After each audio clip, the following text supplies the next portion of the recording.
একটা সার্কাস খেলার ভিতরে উনি নিপতিত করেছিলেন। বুবু গো, ও তুমি কেমন নৌকার মাঝি, এখনো তোমার নৌকা চলে না। ওরে তোমার নৌকার হাল ভেঙেছে, খবর রাখো না। লগি বইটা ভাঙ্গা গেছে, খবর রাখো না।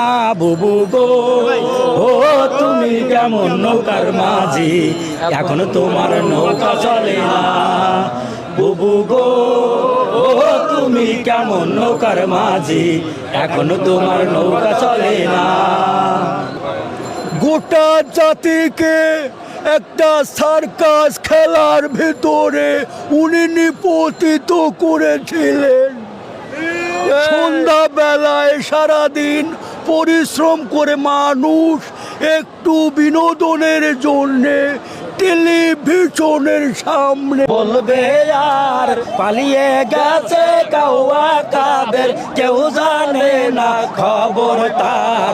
ভালো হয়ে যা, ভালো হয়ে যাবা শুধু তুমি, এই কথাকে বলবে আর পালিয়ে গেছে কাউয়া কাদের, কেউ জানে না খবর তার।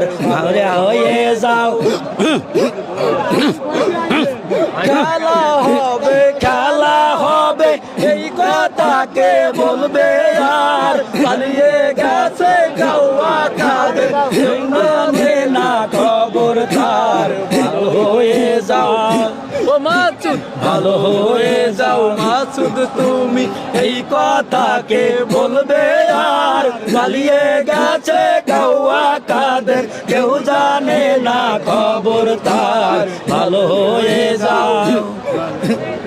বিগত 15-16 বছর এই জাতিকে গোটা জাতিকে আয়না ঘরে রাখা হয়েছিল আমি মনে করি। কথা বলার স্বাধীনতা ছিল না, নির্বাচন তো ছিল না লাইলাতুল ভোট, রাতের বেলায় ভোট হয়ে যেত। আমরা আমাদের ভোটের অধিকার, আমাদের পিআর পদ্ধতি, তারপরে এই যে লেভেল প্লেইং ফিল্ড, গোটা মানব জাতির, গোটা বাঙালি জাতির পরে যে 7 দফা কর্মসূচি নিয়ে আমিরে জামাত ডাক দিয়েছেন, এটাই এ জাতির মুক্তির সনদ বলে আমরা মনে করি।